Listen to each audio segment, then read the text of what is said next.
మనము ఈ యొక్క స్టోరీ బుక్స్ని రీడింగ్ ఎలా చూద్దాం. చూడు, ఇక్కడ నేను ఒక స్టోరీ బుక్ తీసుకున్నా. మనకు చాలా ఉన్నాయి కదా స్టోరీ బుక్స్, మీ కూడా ఉన్నాయి చూడు. మళ్ళీ స్టోరీ బుక్స్ ఉన్నాయా? నా స్టోరీ బుక్ తీసుకుంటే ఇందులో చూడు, ఇది అట్ట. ఇది అట్ట మీద ఒక యానిమల్ ఉంది, ఒక పిక్చర్ ఉంది. దీని పేరు ఏందో తెలుసా? ఏం చెప్పు? కుందేలు, ర్యాబిట్, కుందేలు. దీనికి ఈ పై పక్కన ఉన్నటువంటిది ఇంకొకటి ఏందో పక్షి ఉంది. ఏంటంటే పేరు? కాకి ఉంది దీంట్లో. దీని పేరు వచ్చేసి చిన్నారి కుందేలు తెలివి. ఎక్కడుంది పేరు? ఎక్కడుంది? కథ పేరు ఎక్కడ రాస్తున్నారు? కథ పేరు ఎక్కడ చూపి? చిన్నారి కుందేలు తెలివి. నువ్వు చూపి కథ పేరు ఎక్కడుంది? చిన్నారి కుందేలు తెలివి, అది కథ పేరు. తర్వాత కుందేలు బొమ్మ ఎక్కడుంది? అక్కడ ఉంది కుందేలు బొమ్మ. తర్వాత కాకి బొమ్మ ఎక్కడుంది?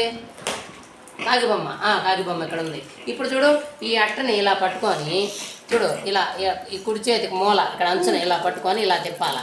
ఇలా తిప్పితే ఇక్కడ ఒక బొమ్మ వచ్చింది. ఏం బొమ్మ అది? కుందేలు బొమ్మ వచ్చిందా?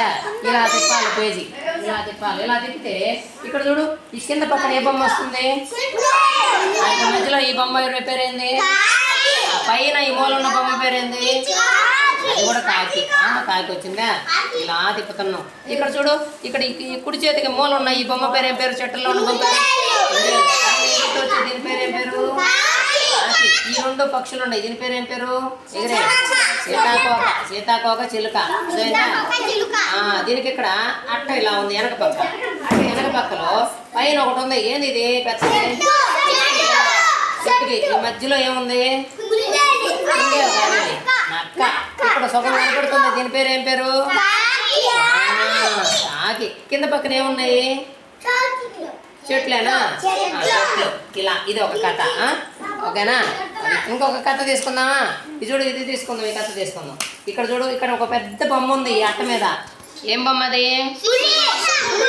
సింహం. సింహం. ఏంది? సింహం. మృగరాజు, ముళ్ళపంది. స్టోరీ దీని గురించి. మృగరాజు అంటే సింహం. ఏంది పేరు? ఎక్కడుంది? మృగరాజు పాఠం పేరు ఎక్కడుంది? మృగరాజు ముళ్ళపంది. అది ఇక్కడ ఉన్న ఈ అనిమల్ పేరు ఏం పేరు? సింహం. ఇలా తిప్పుతున్నా చూడు. తర్వాత ఏమొస్తుందో చూడు. ఈ తర్వాత రెండు వచ్చినాయి. ఏంటి? ఏ అడవిలో ఉండేవి? ముళ్ళు ఉండేవి ఒంటి మీద. ఏం దాని పేరు? ఏం పేరు? ముళ్ళపంది. దాని పేరు ఏం పేరు? ముళ్ళపంది. ఇలా తిప్పుతున్నా చూడు. దీనికి ఎడం చేతి పక్కన కొండ మీద పైన ఏం చెప్తూ ఉంది? సింహం. మధ్యలో ఎవరున్నారు? ఇవన్నీ ఏంది? మేఘాలు. కింద పక్కన చెట్లు, నది. సరేనా? తర్వాత ఇలా తిప్పుతున్నా. ఇక్కడ చూడు, ఎడం చేతి పక్క ఎవరున్నారు? ఎనిమలు. సింహం. చేతి పక్క ఎవరున్నారు? ఎవరున్నారు? శాలిని బలి చెప్తుంది, నక్క. తర్వాత అట్ట ఇలా మూస్తున్నా చూడు. అట్ట మూసేసిన తర్వాత పై పక్కన ఏమున్నాయి? చెట్లు ఉన్నాయి. కింద పక్కన కూడా చెట్లు ఉన్నాయి. మధ్యలో చందమామ ఉంది. అంతే. ఇది దీని గురించి. మళ్ళీ చూడు, మొదటి పేజీలో ఎవరుండేది? జంతువు. అది బొడ్డమ్మ పాప వాళ్ళు చెప్తుంది. ఎవరు జంతువు? ఎవరు? సింహం. భలే చెప్పావు. చప్పట్లో